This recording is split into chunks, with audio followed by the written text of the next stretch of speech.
Hi மகளே, welcome back to my channel. இன்னைக்கு நம்ம வந்து கங்குவா படம் பார்த்துருக்கோம். கங்குவா படத்தை பற்றி ஒரு ஷார்ட் ரிவ்யூ, கொஞ்சம் டீட்டெயிலாக பேசலாம். அப்படிப்பட்ட ரிவ்யூ, ஏன்னா தமிழ் படத்தின் பொக்கிஷமாக கருதுகிற படம் இல்லை.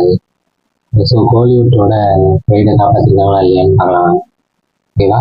ஸோ ஃபஸ்ட்டு ஷார்ட்டாக கேட்குறவங்களுக்கு வந்து கங்குவா வந்து ஃபர்ஸ்ட் ஹாஃப் வந்து கண்டிப்பாக ரெண்டு ப்ராஃபிட்டாக பிடிச்சி தான் ஆகும். ஏன்னா என்னை பொறுத்த வரைக்கும் ரெண்டு பாட்டும் வேறு வேறு படம் தான் தெரிஞ்சு கொஞ்சம் இடத்துல அப்பப்போ இது அந்த படம் தானங்கிற ஃபீலிங் வர அளவுக்கு இருந்துச்சு. ஸோ ஷார்ட்டாக சொல்லணும்னா ஃபர்ஸ்ட் ஹாஃப் வந்து வா வா வா வான்னு கத்தி போச்சு. செகண்ட் ஹாஃப் வந்து வாவ் வாவ் வாவ் வாவ்னு சொல்கிற அளவுக்கு போச்சு.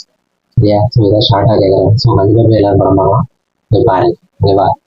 அடுத்து வந்து டீட்டெயில் ரிவ்யூ. ஓகேவா? சூர்யா தான் வந்து படத்தை ஃபுல்லாகவே தாங்கி நினச்சிருக்காரு. சொல்லப்போனால் அவர் இல்லைன்னா படமே இல்லை. அதே மாதிரி சிவா அவுட் அண்ட் அவுட் வந்து சிவாவோட படம். எல்லா எமோஷனும் கலந்து அடிச்சிருக்காரு. எனக்கு ஒரு சின்ன டவுட் தான், இந்த என்ன இருந்தாலும் படத்தில் மற்றவங்க அதாவது அடுத்தவங்க பொண்ணுங்கிறதுனால அந்த எமோஷன் கனெக்ட் ஆகலை. அதே விசுவாசம் படத்தில் தான் பொண்ணுங்கிறதுனால எமோஷன் கனெக்ட் ஆச்சுன்னு யாரும் ஒரு இன்டர்வியூவில் யாரும் சொன்னாங்க. ஆனால் கங்குவாவில் எப்படி அடுத்தவங்க எமோஷன் தான் சிவா கொட்டாரோ தெரியல. இன்னொருத்தரோட பையனை தான் பையனை தத்து எடுத்துக்கிற கங்குவாவோட கதையாக இதை நம்பி எடுத்துருக்காங்க. ஆனால் அது ஃபர்ஸ்ட் ஹாஃப்ல சுத்தமாக ஒர்க் அவுட் ஆகணும், செகண்ட் ஹாஃப்ல சூப்பராக ஒர்க் அவுட் ஆகிருக்கு. அதே மாதிரி இந்த சினிமன்றாக்குன்னு ஒருத்தவங்க இருப்பாங்க, எல்லாம் அவங்களுக்காக வந்து சொல்லணும். ஏன்னா எல்லாத்தையும் பெரிய கண்டுபிடிச்சு சொல்கிற மாதிரி சொல்கிறேன் எல்லா செஞ்சு வளர்த்துறாங்க. இந்த போட்டு படத்தில் அப்படி தான் த்ரிஷா வராங்க, எஸ்கே வராங்க, மறுபடியும் சொல்லி வச்சிட்டாங்க. அதே மாதிரி எதுவும் சொல்லி வச்சிட்டாங்க. அதனால நான் சொல்ல வரும்போது பட் ஒரு கேமியா இருக்குது.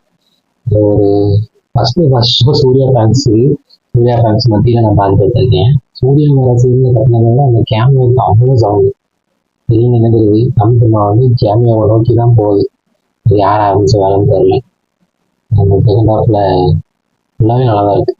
அதே மாதிரி வழக்கமாக சிவா படத்தில் வர மாதிரி இந்த குத்துற சீன் இருக்குது. அது எல்லா தலைப்படத்துலையும் முடிவு கொடுத்துருவாங்க, சூர்யா முன்னாடியே கொடுத்தாங்க. அதனால அது ஒரு சீன் மட்டும் சிவா படமாக இது அப்படிங்கிற டவுட் இருந்துச்சு. மற்றபடி படம் வழக்கமான நெகட்டிவாக ஆன்லைனில் பேசுகிறாங்க அளவுக்கு ரொம்ப மோசமான இல்லை. பார்க்கலாம், நல்லாவே இருக்கு. ஏன்னா இந்த ஃபர்ஸ்ட் ஹாஃப் வந்து என்னை பொறுத்த வரைக்கும் ஃபர்ஸ்ட் ஹாஃப் ரொம்ப ஃபாஸ்ட்டாக படமாக இருந்துச்சு.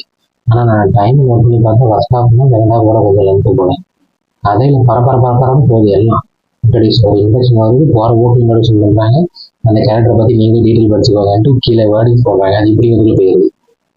ஆனால் அது முக்கியம் இல்லை தான், இருந்தாலும் அது படித்தா நமக்கு இன்னும் கொஞ்சம் நல்லாயிருக்கும். அதே மாதிரி அந்த சின்ன பையனோட அவனுக்கு எப்படி அந்த சக்தி வந்துச்சுங்கிறதுக்கான ஆதாரம் வந்து வேர்டிங்ஸ் தான் வருது. அப்புறம் அந்த ஹெட் யார், அந்த சின்ன பையனை இது பண்ணுற ஹெட் யாருங்கிறத வந்து உள்ள நுழைஞ்சிட்டேன் கங்குவான்னு போஸ்டர் போடுறதுக்காக தள்ளிட்டு அவன் ஸ்னாப் தொலைச்சிட்டான். 5 பையன்லாம் இருக்காங்க. அதே மாதிரி ஒர்ஸ்ட் எக்ஸ்பீரியன்ஸு படம் ஸ்க்ரீன் நல்லா இருந்துச்சு. நான் பக்கத்தில் பார்த்தவனால ஒரு ஒர்ஸ்ட் எக்ஸ்பீரியன்ஸு. அவன் பவுன் எடுத்துனா கடைசி வரைக்கும் கீழே வைக்கவே இல்லை. ஃபோனே தான் நோண்டிருந்தான். 350 ரூபா 200 கொடுத்து டிக்கெட் வாங்கி உள்ளே வந்து உட்காந்து ஃபோன் நோண்டிட்டு இருந்தானே, எதுக்கு தான் வரானுன்னு தெரியல. உள்ளே உட்காந்து ட்ரேட் பண்ணியிருந்தான் அந்த பையன். கடைசி வரைக்கும் அவன் படத்தையே பார்க்கல. நான் அப்படி ஃபோன் நோண்டிட்டு இருந்தாங்க. செகண்ட் ஹாஃப்ல ஃபோன் வைக்கிற அளவுக்கு படம் இருந்துச்சு. அவனே ஃபோனை வச்சுட்டு பார்த்துட்டு இருந்தான். சூர்யா சொன்ன மாதிரி சில இடத்துலாம் வாயப்படுறது எல்லாம் பார்க்க முடியும். இப்போ ப்ளூ மெட்டு க்ரீன் மெட்டு எல்லாத்தையும் எடுத்தாங்க சொல்கிறாங்க. நான் எது சிஜி ஒர்க்கே தெரில. அந்த அளவுக்கு விஎஃப்எக்ஸ் ஒர்க்கு பக்காவாக இருக்கு. அப்புறம் தலைவர் பிஜிஎம் பிஎஸ்பி கடைசியில் ஒரு சாங் வச்சுருக்காங்க.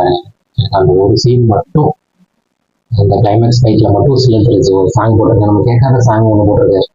அதனால அந்த சாங் இது வரைக்கும் கேட்காததுனால அந்த வருஷம் திடீர்னு சாங் வரும்போது வேற லெவலில் இருந்துச்சு. அப்புறம் பார்க்கலாம், எல்லாருமே பார்க்கலாம். ஃபஸ்ட்டு இந்த படம் வந்து ஒரு குழந்தைங்க கொண்டாடும் வெற்றியாக இருக்குமா? வாய்ப்பு இல்லையே. இப்படி ஒரு குழந்தைங்க பிடிக்காம சீனே இல்லையேன்னு நினச்சேன். நான் கடைசியில் வந்துச்சு. கடைசியில் செகண்ட் ஹாஃப் ஃபுல்லாகவே நல்லா ரசிக்கிற முடியாதான் இருந்துச்சு. அவுட் அண்ட் அவுட்டு உண்மையிலேயே காட்சி எடுத்த மாதிரி தான் இருக்குது. எங்கேயுமே சிஜியே கண்டிப்பாக வரல. பழங்காலத்து கதைங்கிறாங்க, அதுக்கேற்ற மாதிரி இருக்கு. லேட்டஸ்ட் கதைங்கிறாங்க.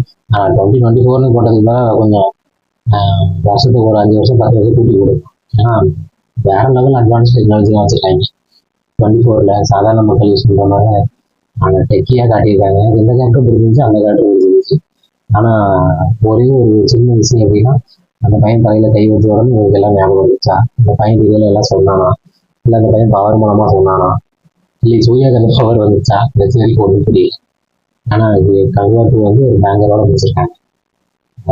4 கேரக்டர், லாஸ்ட்ல இருக்கிற 2 கேரக்டரும் பசங்களில் இருக்கிற 2 கேரக்டரும் முட்டி மோத போகுது. ஸோ அந்த ட்விஸ்ட் எனக்கு ரொம்ப பிடிச்சிருந்துச்சு. நான் என்ன ஹீரோ மட்டுமே அங்கேருந்து வரணுமா, அங்கேருந்து வரக்கூடாது, எல்லாரையும் கூட்டா இல்லை மாதவின் படம் மாதிரி தான். ஆனால் அது தொட்டா புரிஞ்சிருச்சு இந்த மாதிரி டக்குன்னு புரிய வைக்காம அது ஒரே சீன் எல்லாத்தையும் கட் பண்ணிட்டேன். அந்த கனெக்ஷன் வந்து நல்லாவே ஒர்க் ஆயிருந்துச்சு. ஸோ எல்லாருமே பார்க்கலாம், பார்க்கக்கூடிய படம் தான். இன்னொரு விஷயம் நான் வரும்போது யோசிக்காம ஃபஸ்ட்டு படம் பார்க்க ஆரம்பிக்கும் போது இது சூர்யா ஃபேன்ஸு கூட கொண்டாட முடியாத வெற்றியாக இருக்கும் போலயே அப்படின்னு யோசிச்சேன். நான் போக போக எல்லாரையும் கொண்டாட அளவுக்கு வச்சேன். ஸோ சூர்யாவோட கம்பேக்காக தான் இருக்கும் அது கண்டிப்பாக. ஆன்லைனில் நிறைய நெகட்டிவ் வருங்க, நம்பாதீங்க, படத்துக்கு பாருங்க, சூப்பராக இருக்கு.